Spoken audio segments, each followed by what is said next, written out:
আসসালামু আলাইকুম। আমাদের মাঝে অনেক লোক রয়েছে যাদের সকালটা হয় ১ কাপ ধোয়া ওঠা কফি বা চা দিয়ে। আপনি জানেন কি যে এই ১ কাপ গরম চা বা কফি আপনার শরীরের পানি শূন্যতা তৈরি করতে পারে। অর্থাৎ সকালে ঘুম থেকে ওঠার পরে যদি এই ধরনের চা এবং কফি খাওয়ার অভ্যাসে পরিণত হয় এবং এই কাজটি করার কারণে আপনার শরীরে পানি শূন্যতা তৈরি হতে পারে। এর জায়গায় যদি আপনি হালকা কুসুম গরম পানিতে লেবুর পানি দিয়ে সকালের শুরুটা করেন তাহলে কিন্তু এটি আপনার স্বাস্থ্যের জন্য খুব চমৎকার একটি উপাদান হবে এবং খুব উপকার পাবেন। সেই বিষয়টি নিয়ে আজকে আলোচনা করব। সকালে ঘুম থেকে উঠে হালকা কুসুম গরম পানিতে ২ চামচ যদি লেবুর রস মিশিয়ে মিশ্রণ তৈরি করে খেতে পারেন, এটি আপনার শরীরের জন্য অনেক উপকারী। আবার যদি এমন হয় যে আপনার এই পানীয় যেটি তৈরি হবে সেটি খাওয়ার স্বাদ একটু পরিবর্তন করতে চান, তাহলে এর সাথে যোগ করতে পারেন মধু। মধু, লেবুর রস এবং এই গরম কুসুম পানি যদি আপনি খান তাহলে আপনার শরীরের বেশ কিছু সমস্যা রয়েছে যে সমস্যাগুলো খুব সহজেই সমাধান হয়ে যাবে এবং বেশ কয়েকটি উপকার রয়েছে। আজকে আলোচনা করব গরম পানিতে লেবুর ৭ টি উপকারী দিক নিয়ে। যদিও এর অনেকগুলো উপকারী ভাগ রয়েছে, অনেকগুলো উপকার রয়েছে। তার ভেতরে বিশেষ ৬ টি বিষয় নিয়ে আজকে আলোচনা করব। তাহলে চলুন মূল আলোচনা শুরু করা যাক। ১ম যে বিষয়টি রয়েছে সেটি হচ্ছে বিপাক ক্রিয়ায় সহযোগিতা করা। অর্থাৎ আপনার খাবার হজম হতে এই লেবুর রস ব্যাপকভাবে সহযোগিতা করবে। আপনি সকালে ঘুম থেকে উঠে হালকা কুসুম গরম পানিতে ২ টেবিল চামচ বা ২ চামচ লেবুর রস মিশ্রণ করে খেতে পারেন। এতে করে আপনার খাবারের যে হজম শক্তি রয়েছে সেটি খুব দ্রুত ত্বরান্বিত করবে এবং খাবার হজম করতে সহযোগিতা করবে। ২ নম্বরে যেটি রয়েছে সেটি হচ্ছে কোষ্ঠকাঠিন্য দূর করা। লেবু, লেবুর রস, পানি এবং মধু এই ৩ টার মিশ্রণ করে যদি আপনি আ খাবার গ্রহণ করেন, অর্থাৎ ঘুম থেকে উঠে সকালেই খান, তাহলে আপনার যে কোষ্ঠকাঠিন্যটি রয়েছে সেটি কিন্তু একেবারেই চলে যাবে। অর্থাৎ আপনার খাবার হজম ভালো হবে এবং এই কোষ্ঠকাঠিন্য এইটি বা কষা পায়খানা যেটি রয়েছে সেটি কিন্তু থাকবে না। ৩ নম্বর যেটি রয়েছে সেটি হচ্ছে রক্তচাপ নিয়ন্ত্রণ। আমাদের শরীরের যে রক্তচাপ নিয়ন্ত্রণ করতে পটাশিয়াম কিন্তু ব্যাপকভাবে কাজ করে। আমরা অনেকেই জানি যে পটাশিয়ামের শব্দটা উল্লেখ করলেই যে খাবারগুলো আসে তার মধ্যে লেবু কিন্তু একটি। লেবুতে যে পটাশিয়াম রয়েছে সেটি আমাদের রক্তকে নিয়ন্ত্রণ করতে সহযোগিতা করে, আমাদের ব্লাড সার্কুলেশনটাকে ডেভেলপ করে এবং হার্টবিটের যে রেঞ্জ রয়েছে সেটিও কিন্তু নিয়ন্ত্রণে রাখে। সো সেই দিক থেকে লেবুর রস কিন্তু আপনার এই উচ্চ রক্তচাপ কন্ট্রোল করতেও ব্যাপকভাবে সহযোগিতা করে। ৪ নম্বর যেটি রয়েছে সেটি হচ্ছে ডায়াবেটিকস নিয়ন্ত্রণ করতে। আমাদের যারা ডায়াবেটিস রোগী রয়েছে তাদেরকে পরামর্শ করা হয় যে প্রতিদিন অন্তত ২০ থেকে ৩০ গ্রাম ফাইবারযুক্ত খাবার খাওয়ার জন্য। আর এই যে লেবুর রস রয়েছে, মাঝারি সাইজের একটি লেবুতে প্রায় ২৪ গ্রাম ফাইবার রয়েছে লেবুর রসে। সো সেই দিক বিবেচনা করেও যদি লেবু গ্রহণ করা হয় সেই ক্ষেত্রে ডায়াবেটিসের যে সকল রোগীগুলো রয়েছে তারাও কিন্তু ব্যাপকভাবে এই সহযোগিতাটা পাবেন।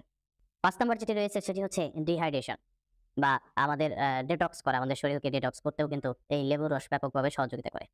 সকালে ঘুম থেকে উঠে এই হালকা কুসুম গরম পানিতে যদি লেবুর রস খাওয়া যায় তাহলে আমাদের শরীরের যে অপ্রয়োজনীয় যে সকল টক্সিন গুলো রয়েছে সেগুলো দূর করতে সহযোগিতা করবে এবং আমাদের শরীরকে ডেটক্স করবে।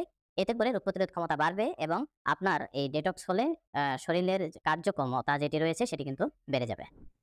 এরপর ৬ নম্বর যেটি রয়েছে সেটি হচ্ছে কিডনির পাথর দূর করা। লেবুতে সাইট্রিক অ্যাসিড রয়েছে যেটি পাথর জমা হওয়া বা পাথর নষ্ট করতে ব্যাপকভাবে কাজ করে। তাই এই লেবুর রস আপনার কিডনিতে যে সকল স্টোন হয়, পাথর হয় সেগুলোকেও কিন্তু জমতে দেয় না এবং এটাকে প্রতিরোধ করে। যার কারণে এই কিডনি রোগী যারা রয়েছেন তারাও কিন্তু এ থেকে উপকার পাবেন। কিংবা এইটা আপনি যদি আগে থেকেই সেবন করা শুরু করেন সেক্ষেত্রে এইটার ঝুঁকি কিন্তু কমে যাচ্ছে। কিডনিতে পাথর হওয়ার ঝুঁকি যেটি রয়েছে সেটিও কিন্তু প্রতিরোধ করা যাচ্ছে। সর্বশেষ ৭ নাম্বার। ৭ নাম্বার যেটি রয়েছে সেটি হচ্ছে ওজন কমাতে সহযোগিতা করে। আমাদের যে ডায়েট আমরা কন্ট্রোল করি, ডায়েট করি, সেই ডায়েটের ক্ষেত্রেও কিন্তু এটি সাজেস্ট করা হয়। বিভিন্ন নিউট্রিশন এটি সাজেস্ট করে। সকালে ঘুম থেকে উঠে হালকা কুসুম গরম পানিতে যদি এই লেবুর রস, মধু এগুলো খাওয়া হয়, তাহলে কিন্তু ডায়েট করতেও ব্যাপকভাবে সহযোগিতা হয়। তার কারণ হচ্ছে লেবু এবং মধু পানির এই যে সংমিশ্রণ রয়েছে, সেটি কিন্তু আমাদের ক্ষুধা লাগার যে চাহিদাটা আছে, সেটাকে অনেকাংশে কমিয়ে দেয়। এর সাথে যারা ডায়েট শুরু করছেন, অর্থাৎ ওজন কমাতে চাচ্ছেন, তাদের সবচাইতে ভালো বন্ধু হচ্ছে পানি। কারণ পানি খেলে আপনার খাবারের চাহিদাটাকে কম লাগে, যে পানিটা বেশি খেতে হয় যারা ডায়েট করতেছেন। তাদের জন্য এই লেবু, পানি এবং মধু এটার মিশ্রণ করলে ক্ষুধার চাহিদাটা কমে আসে এবং যে সকল অতিরিক্ত শর্করা আমরা খাওয়ার চেষ্টা করতেছি সেইগুলো কিন্তু পরিমাণে কম লাগে। আর এতে করে আপনার শরীরের ওজন কিন্তু কমে যাচ্ছে, অর্থাৎ ফ্যাটি অ্যাসিড যেটা রয়েছে সেটা কিন্তু বার্ন হচ্ছে। সেই ক্ষেত্রেও কিন্তু এটি ব্যাপকভাবে সহযোগিতা করে। এই ৭ টি বিষয় আ আপনার যে শারীরিক যে উপকারিতা আছে সেটি কিন্তু আপনি একটি লেবু থেকে পাচ্ছেন। লেবু এবং গরম পানি যেটি রয়েছে সেটা থেকে কিন্তু পাচ্ছেন। সো আপনি অনায়াসে কিন্তু লেবু এবং গরম পানি গ্রহণ করতে পারেন। চাইলে সেটার সাথে আপনি মধু অ্যাডজাস্ট করতে পারেন, হালকা একটু লবণও ব্যবহার করতে পারেন। আরেকটি বিষয় বলে রাখা ভালো, অনেকের মাঝেই এটি রয়েছে, অনেকেই চিন্তা করে থাকেন যে শরীর চিকন বা একটু বেশি মোটা তাদের ক্ষেত্রে এটা প্রযোজ্য কিনা?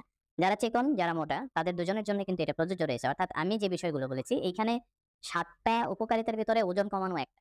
এছাড়া অন্যান্য রোগগুলো কিন্তু সবার ভিতরেই হতে পারে। কিডনি সমস্যা, শরীরকে ডিটক্স করা। অন্যান্য যে সকল উপকারিতাগুলো আছে সেগুলো চিকন এবং মোটা ২ টার মধ্যেই আছে। সো চিকন মোটা সকলেই এটি গ্রহণ করতে পারে। এতে কোনো সমস্যা নেই। এরপর আরেকটু বিষয় আলোচনা করি সেটা হচ্ছে আ যেরকম প্রত্যেকটা জিনিসের সুফল রয়েছে ঠিক একই রূপ তার কিন্তু বিপরীত দিকে রয়েছে। অর্থাৎ তার কিছু কুফলও থাকে। তো উপকারের পাশাপাশি কিছু অপকারিতাও রয়েছে। চলুন জেনে নেওয়া যাক যে এই লেবু গরম পানিতে খাওয়ার ফলে শুধু উপকারী হয় না কিছু অপকারও রয়েছে। এবার চলুন আলোচনা করে নেওয়া যাক যে লেবু গরম পানি যেটি আছে সেটি খেলে কি অপকারিতা হতে পারে। আমাদের অনেকেরই প্রভাব রয়েছে আমরা এই যে লেবু এবং পানি এটার পরিমাণটা অ্যাডজাস্ট করতে পারি না। আর এই পরিমাণ অ্যাডজাস্ট না করার কারণে কিন্তু বিভিন্ন সমস্যা হতে পারে। তার ভিতর উল্লেখযোগ্য হচ্ছে যেমন আপনার পেটে প্রবলেম হতে পারে, গ্যাস্ট্রিক আলসার যাদের রয়েছে এই রোগের প্রভাব বেড়ে যেতে পারে, পেট ফাঁপা হতে পারে, আয়রনের ক্ষয় হতে পারে, দাঁতে ক্ষয় হতে পারে, হাড়ের ক্ষয় হতে পারে। এই ধরনের যে সকল সমস্যাগুলো আছে সেগুলো হয়। এছাড়া কমন আরো কিছু আছে যেমন মাইগ্রেনের প্রবলেম। শরীরে এনজাইমের পরিমাণ বেড়ে যেতে পারে। অনেকের সাইট্রিক জাতীয় খাবার খাওয়ার ফলেই কিন্তু মাইগ্রেনের পেইন শুরু হয়। তাদের ক্ষেত্রেও কিন্তু এই লেবুর রসে কিছু সমস্যা রয়েছে। অর্থাৎ উপকারিতাও আছে এবং অপকারিতাও আছে। তবে বুঝে শুনে সঠিক নিয়মে খেলে এই সমস্যাগুলো কিন্তু কখনোই হবে না। এই ভিডিও এখানেই শেষ করব। আমাদের এই ভিডিওটি বা আমাদের এই চ্যানেলটি যারা নতুন রয়েছেন তারা অবশ্যই সাবস্ক্রাইব করে ফেলবেন এবং পাশে থাকা বেল আইকনটি বাজিয়ে দিবেন। যাতে নতুন কোনো ভিডিও আসার সাথে সাথে সবার আগে আপনার কাছে পৌঁছে যায়।